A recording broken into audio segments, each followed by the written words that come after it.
I'm home, and we're going to do Chapter 2 of Cooking for Cannibals. Remember last week we did Chapter 1 of Cooking for Cannibals. What I'm doing is every week I'm going to read a little tidbit from one of the chapters and as I'm writing them and as we go. I don't know why I'm doing it, because it just feels like something fun to do. Talk a little bit about writing and the process and all of that. Okay, so last week, Chapter 1, we met Carrie Cromer, who's the heroine of the book, the female protagonist, the one who steals the wonder drug.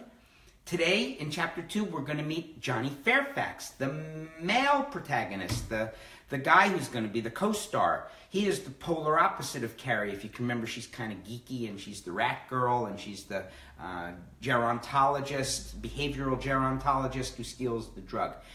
Johnny Fairfax is a butcher. He's a rock star butcher. He's covered with tattoos. He's badass. But he doesn't want to be a butcher. He wants to be a chef. But no one will give him a chance to be a chef. He's been to prison twice. He's a tough guy. Right, so he is going to eventually hook up with Carrie, and we'll take that journey together. What you might notice is that I'm writing third person this book.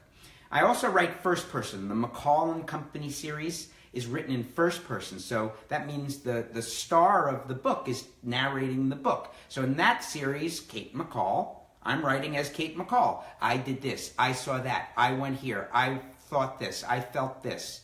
Everything Kate knows is all that can be told. Everything Kate sees is all that can be shown, right? It's first person. I love that, but I also love third person. So in third person, in this case, third person omniscient, means I'm the narrator, I am, and I know everything about everything. I know what everybody's feeling and everybody's thinking, what everybody's doing. Whether or not they're even in that chapter, I already know what they're doing. Third person omniscient. It's the only time in my entire life that I get to be in complete control of what people are thinking and feeling and seeing and doing. And maybe that's why I've been a writer since I was 9 years old. I don't know. Anyway, I love both. There are multiple points of view in Cooking for Cannibals. We had Carrie's point of view the first time. And in Chapter 2, today, we're going to have Johnny Fairfax's point of view. So let's read a little bit. I'm going to sit down.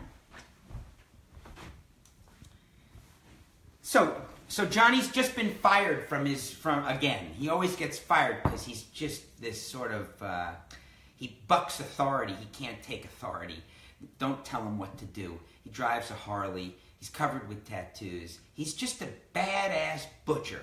And he doesn't want to be. He wants to be a chef. But he's a two-time ex-con, and he forgot to put that on his application because he really needed the job for his parole. In California, if you lose your parole, you're going back to prison. All right, here we go. He's been fired. And he's been fired, and he's been told that his landlord was called, his new parole officer called the landlord, first called the restaurant, now called the landlord. Johnny didn't tell either one of those two people that he was an ex-con. So they fired him at the restaurant, and now he's going to go back to where he's been living and see what happens. By the time Johnny pulled the Harley up to his hellhole one-room apartment on Inez Street between Whittier and East 6th, in the lowest low-rent region of the downward spiral known as Boyle Heights, it was too late. His landlord, Rodrigo Ramirez, an old gangbanger turned slumlord, had put Johnny's possessions, few as they were, in the front yard. Rodrigo, called Rodney the Wrecker by everyone in the hood, sat in a $10 folding lawn chair surrounded by his posse, waiting to collect his key from Johnny. "What the fuck, Rodney?" Johnny said, crossing the crabgrass to the ring of Walmart lawn chairs. Rodney and his boys were drinking cans of PBR at 9:45 in the morning. There was a healthy stack of crushed empties in front of them. "What the fuck?" Rodney the Wrecker said. "I tell you what the fuck. Your new parole officer called me to find out how you doing. You got a job, you walk in a straight line, you live in a clean life." "Had a job," Johnny said. "They just fucking fired me." "'Cause you never tell them you were ex-con," Rodney said. "'Cause you never tell me. That what the fuck, amigo."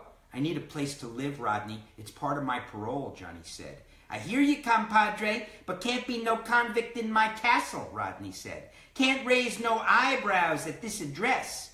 Johnny nodded. Rodney ran a drug lab in a back room of the house where Johnny had lived for the last few months until this morning. You're a fucking ex-con too, Rodney, Johnny said. Don't tell no one, Rodney said, putting his index finger on his lips. Is a secret. The old gangbangers, ex-cons one and all, laughed out loud. Now I need a job and a place to live, Johnny said. Yeah, you do, Rodney said. Parole man send you back up is what he thinking. Johnny shook his head in defeat. One of the old gangbangers handed him a PBR. Johnny popped the top and drank half the can. You a cook? Rodney said. I'm a cook, Johnny said.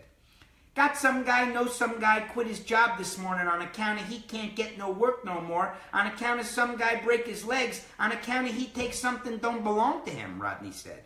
I ain't saying what he take or who he take it from or who break his legs. Just saying the guy was a cook at a place on Palm Avenue called the Copa, West Hollywood. Job come with a place to live. What they call that, Santiago? Old gangbanger Santiago, teardrop tattoos on his face, drained the PBR while crushing the can. Room and board. Room and board, Rodney said. You got time to watch my stuff? Johnny said to Rodney the wrecker while heading to his Harley in a hurry. Yeah, I got time, Rodney said to his posse as Johnny fired up the bike and accelerated into L.A.'s morning madness. Time for a yard sale. Okay, that's chapter 2. Next week we'll do a piece of chapter 3. I'm going to do all the chapters as I go through the book. We'll talk a little bit about writing, talk a bit about my life, talk a little bit about the characters. I don't know. Sounds like fun. Have a great week. I'll see you next week.